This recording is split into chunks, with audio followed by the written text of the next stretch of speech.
I definitely think one of the differences in my industry, from an industry standpoint, that grabbed my attention from inception, but grabbed other people's attention, thank you, was that I worked on all my trucks the first year. So when I left corporate America, as Pete just alluded to, and somebody's managing time. Does anybody get time so I can, oh, got it.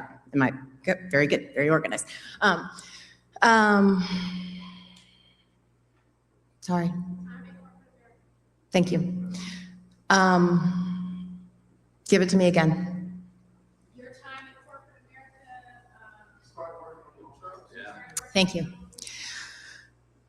When corporate America that I was working my butt off for, I was going hard for a promotion. I was outworking everybody in the company, and it was a known thing. That was so obvious, and it was so apparent that I was up next for the promotion.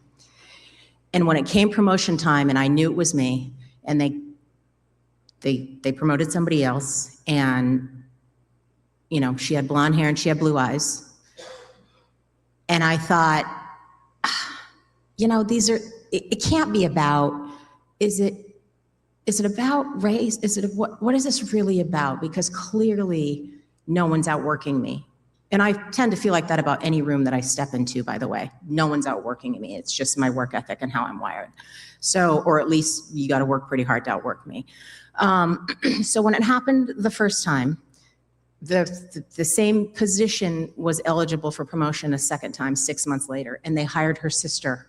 And so then I really knew, then it was really obvious and apparent to me that, okay, this is really happening. This is going down in a way that I've been working for years for this promotion, and I felt like I was just being slighted for one reason or another, right? Whatever it came down to, they weren't choosing me.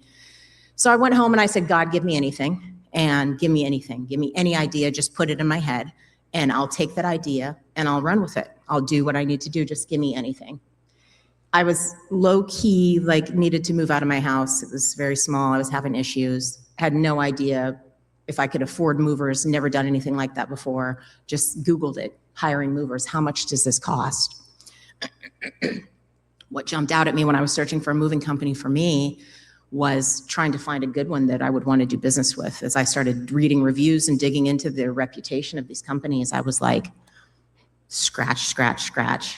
This is very curious to me. How can a whole industry exist? And so I ended up doing research for a week straight. That whole week I would come home from my corporate job. I'd get on my computer, I'm researching moving companies, East Coast to West Coast, and I couldn't find literally one that was 5-star rated and that was just had these glowing reviews and sentiments about them. And I thought, okay, God, I don't know anything about moving. Literally, was in the military, we moved my whole life, but I was a child and that doesn't count, right? But I started thinking well, this can't be it. This certainly can't be the business. Obviously, Charlie's Angels Movers, this is my 13th year in business with the moving company. I've started others since then, but thank you. But it was the moving company.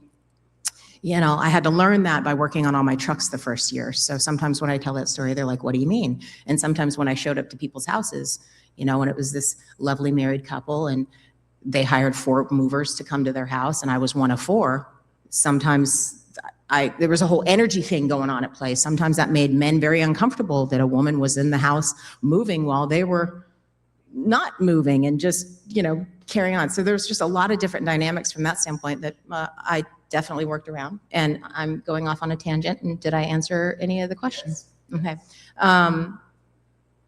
What else, Pete? Your community focus, making the community better. What you're doing. So my heart's always been in helping people. That's nothing that I had to turn on, or I had a very, very tough childhood. And through that experience, it gave me that inherent drive and desire to, somebody needs help, you help them. So it's really just been that simple for me. And then, you know, as I started building in business, understanding and connecting, making the business relationships, fostering all of those relationships through community work and community effort has been just a thing that I didn't even know that people were paying attention to that.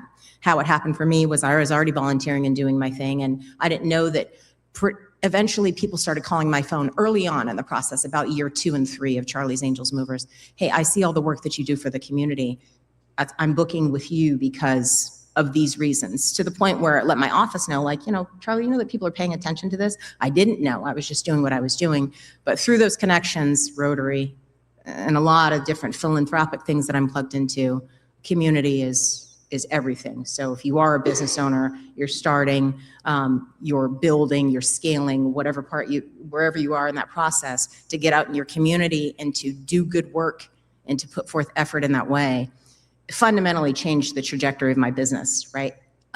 And I didn't even realize it was happening. So no real effort for me, because it was things I was doing anyway. But through that, and the lens in which people see it through, yeah, of course, people wanted to choose me to do business with. So that was amazing.